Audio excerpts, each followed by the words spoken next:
I was chasing shadows, moving too fast. Didn't see the way our love couldn't last. Now I'm stuck replaying what I put you through. Every night I'm haunted by the thought of you. If you need my loving, call me and I'll step on through. And we can talk all night long. If you want this loving, then call me and I'll drive to you.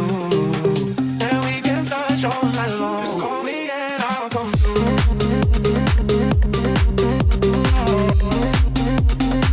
Just call me and I'll come through.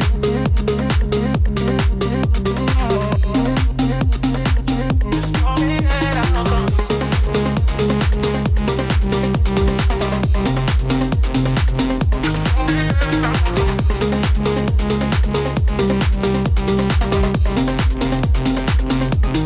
I was chasing shadows, moving too fast. Didn't see the way our love couldn't last. Now I'm stuck replaying what I put you through. Every night I'm haunted by the thought of you. If you need my love. So, ito naman yung seating reference dito kay Bajaj RE. So, kung kasing laki ko, kasya 3. At dahil nga ni-request nyo, bumalik na tayo dito guys sa LYR Marketing Corporation, Kanakotan, Tagum City upang mag-update review dito sa bagong Bajaj RE. Siyempre, pag-uusapan natin yung specs, features, at updated price. At aalamin na din natin guys kung may nag-upgrade ba dito sa tri-wheeler na to. Kaya naman tara, samahan nyo ikutan ng motor na to. Let's go! Ito yung world's #1 tri-wheeler. Walang iba kundi itong Bajaj RE. So, meron silang color variant na available dito guys na white, yellow, ayan, blue dito sa LYR. Pero ito yung napili nating i-review.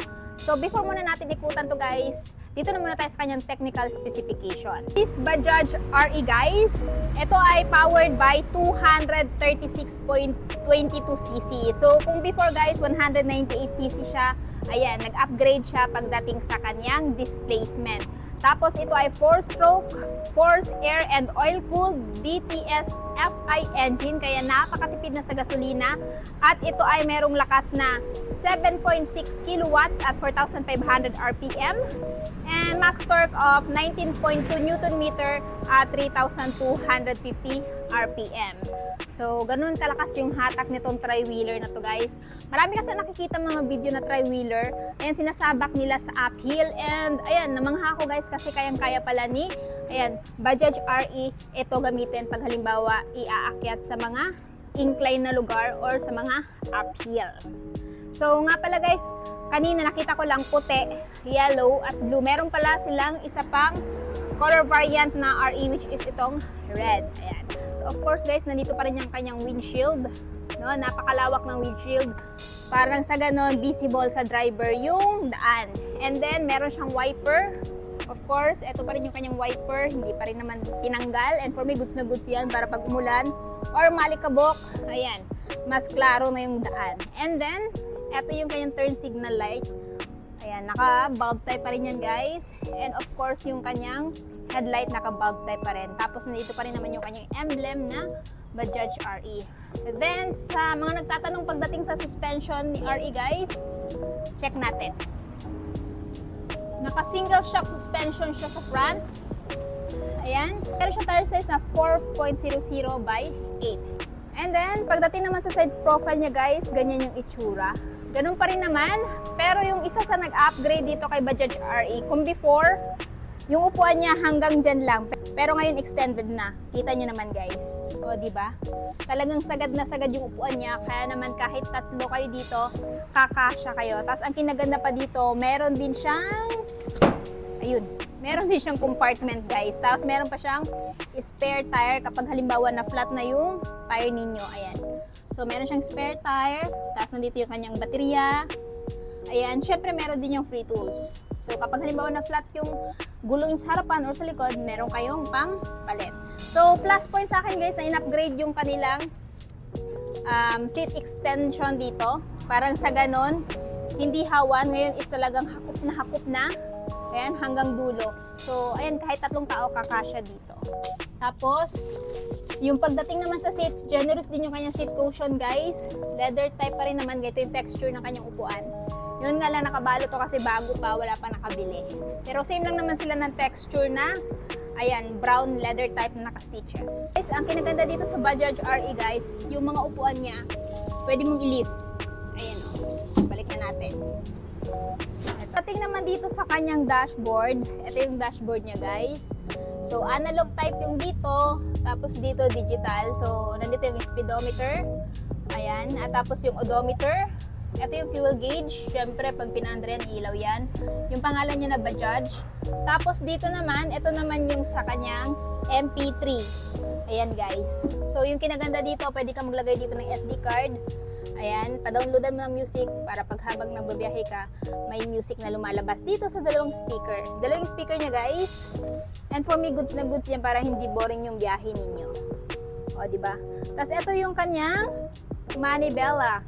So, nandito guys, 4-speed yan. Diba? Ito yung kanyang clutch. Tapos, pagdating naman dito, ito yung kanyang crank. Kumbaga, para siyang kickstart pero handstart ang tawag dito. Ito naman yung kanyang brake pedal guys. O, diba? Napakaangas. At syempre, pagdating naman dito, ito yung kanyang permera, neutral. Hanggang kwarta to siya guys. Tapos, nandito yung sa high beam at low beam. Ito naman yung kanyang turn signal. At pagdating naman dito sa wiper, ayan guys. And ito naman yung kanyang park light. Ayan. Tapos yung horn. Then ang kinaganda dito guys, meron din siyang parang pocket dito. So if ever guys, ilalagay niyo yung papers ng motor nyo dito, ay walang problema dahil pwede nyo ilagay dito. Pwede din kayo maglagay dito ng mga personal belongings niyo, pero pag aalis kayo, syempre kunin nyo. Kasi baka manakaw kasi wala itong lock. Ayan. Diba? Tapos, ito yung side mirror niya. Yung magkabilaan yan. May hawakan din dito. Yung angkas mo, kung sasakay siya dito. At syempre, meron din siya lagayan ng bottle dito. Ayan. So, ako nasa gitna guys. So, kasya dito, isa pa dito, at isa pa dito. Naman tayo sa likod para sa mga pasahero ninyo. Kasya dito 4 na bata kasi napakalawak at spacious naman dito. Tapos pwede dito ilagay yung mga pinamili nyo. Halimbawa meron kang pasahero na maraming pinamalengke, pwede ilagay dyan at pwede din dito. O diba? So gamit na gamit talaga to guys, pang pasada or hindi naman kaya pamalengke ninyo. Tapos meron pa siyang seatbelt dito na parang sa sasakyan. Ayan. Tapos eto yung kanyang pintuan. So, angat mo lang yan ng ganyan para makapasok kayo.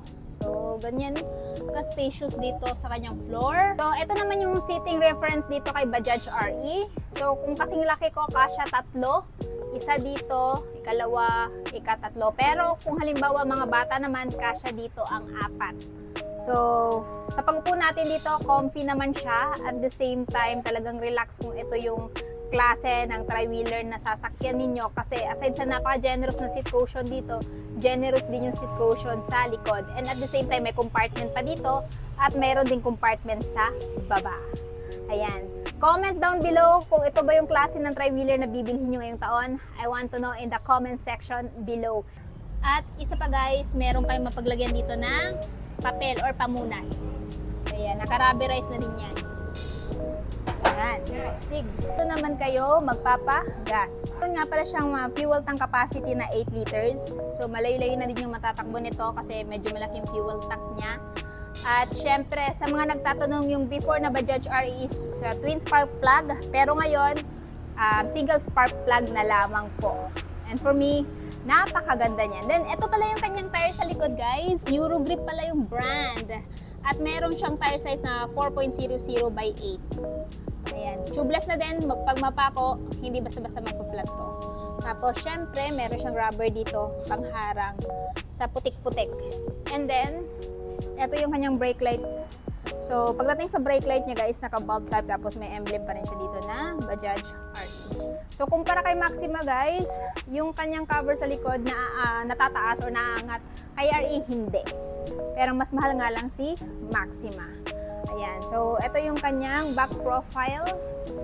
At highly recommend to doon sa mga nagpaplanong bumili nito dahil mas upgraded na to ngayon. Hand start yung nasa kabila, meron din siyang ayan, handbrake dito, o diba? Napakaangas para na ding sasakyan. Kaya naman highly recommend to doon sa mga nagpaplanong bumili nito, na gagamitin pang negosyo or di naman kaya pang pasada kasi mas upgraded na to kumpara doon sa nakaraang version. And kung bibilhin nyo nga pala to sa LYR ngayon guys, nakala siya ng 2,500 pesos sa cash at saka sa installment up until January 31, 2026. Tingnan naman sa cover niya guys, dito wala pa rin naman pinagbago, leather type pa rin naman. Tapos dito naka-transparent. Kung if ever interested kayo dito sa Bajaj RE guys, ito ngayon ay may presyo dito sa LYR na. Spot cash is 205,888, less nga ng 2,500. Pero kung kukunin nyo ng hulugan, down payment is 16,471 at monthly sa 3 years na 9,288 at rebates na 400. So, this one guys is available sa LYR Marketing Corporation, Canocottan, Tagum City. Aside sa yellow, meron silang white, blue at red na available. Kaya i-grab nyo na habang naka-promo pa. Full address, ilalagay ko na lamang dyan sa description box, yung phone number para mas makapag-inquire kayo regarding sa tri-wheeler na to. So, ayun na guys, natapos na nga natin ikutan tong tri-wheeler na to. Ano yung masasabi nyo sa Bajaj RE? Sulit ba siya sa presyo niya? At ano yung katangian niya kung bakit ito yung consider nyo bilhin ngayong taon? Paki-comment naman sa baba. At syempre, kung bago pa lang kayo sa channel ko at hindi pa nakapag-subscribe, huwag kalimutan mag-subscribe para ma-notify kayo once may bago tayong upload na gaya nito. And also, please follow me on my Facebook page, Instagram at TikTok, Langga Gale. So, ayun guys, hanggang dito na muna tayo. Ride safe and peace out!